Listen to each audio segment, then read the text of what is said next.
Good morning, everyone. Today we're going to be discussing the crystal goblet, or why printing should be invisible. It was written by Beatrice Ward back in 1930. Myself and Dena will guide you through what we thought about this reading.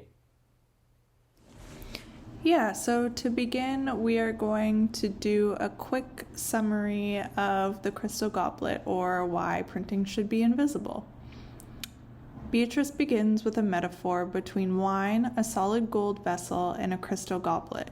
She proposes that true wine lovers will always choose a crystal goblet to hold their wine in order to see the qualities of the liquid inside instead of hiding them with an ornate gold bottle. She continues on to relate this metaphor to typography by the ways in which a reader will see type and how invisible it will appear while reading, stating that the best kind of type is one that is rarely noticed at all. She also argues that the most important aspect of printing is that it conveys thoughts, ideas, and images clearly between people and strays from a more artistic practice that involves expression and feelings. She states that good printing requires humility, as the reader will most often look through your work instead of upon it. Beatrice Ward was a 20th century writer and scholar of typography.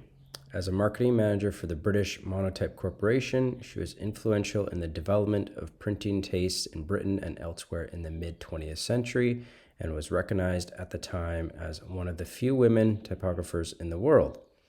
Her writing advocated higher standards in printing and championed intelligent use of historic typefaces from the past, which Monotype specialized in reviving in the work of the contemporary typeface designers.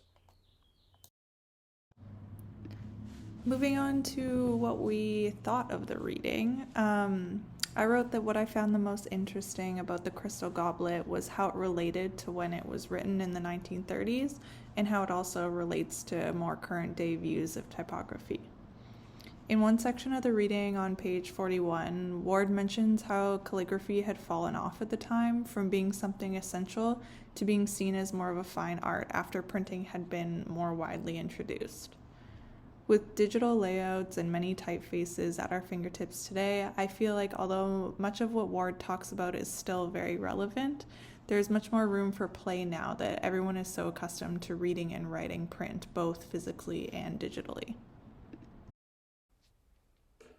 So one thing that I found quite interesting about the reading was how Beatrice makes the observation of how an artist sort of tends to respond with having feelings and not necessarily thinking, whereas a good typographer tends to think things through more often than not.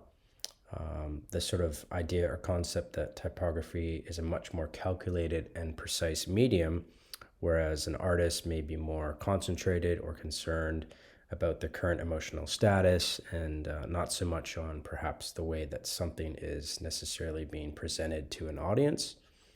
So I believe that there is some truth to that, as art can oftentimes be more expressive, but can also have hidden messages and truths to it as well.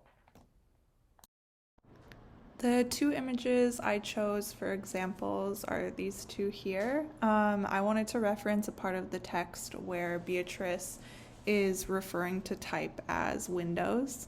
The one on the left, she would refer to this as more of a stained glass window, which is a more artistic style of typography. And then the one on the right would be what she would call a transparent window, which is where the typographer set up the page so well that you barely even notice it's there. So I decided to choose these two images. It was taken from the Natural History Type Project, and I thought it tied into Beatrice Ward's The Crystal Goblet quite nicely, actually. For instance, this particular image, you have, all these letters that are kind of in the background, and they are covered sort of ornately, you could say, the sort of like flowers and fruits and stuff, which can be, quite distracting if someone was going to read this on a page. So perhaps this is maybe more for advertising, or this can be considered more artwork. Anyways, I thought it sort of tied in nicely with the contents of maybe this would be something that would be, the more ornate gold goblet versus something that is crystal clear and easy to read from, say, the author to a viewer. The two questions that we chose to leave you off with after the reading are one, in what ways do you think thoughts around what makes a good typeface have changed since this article was written? Do you think introduction to the digital world had any relevant influence? And two, do you agree or disagree with Beatrice Ward's thoughts about typography being made invisible? If so, why? Are there circumstances in which perhaps it's better practice to choose the ornate goblet over the crystal one?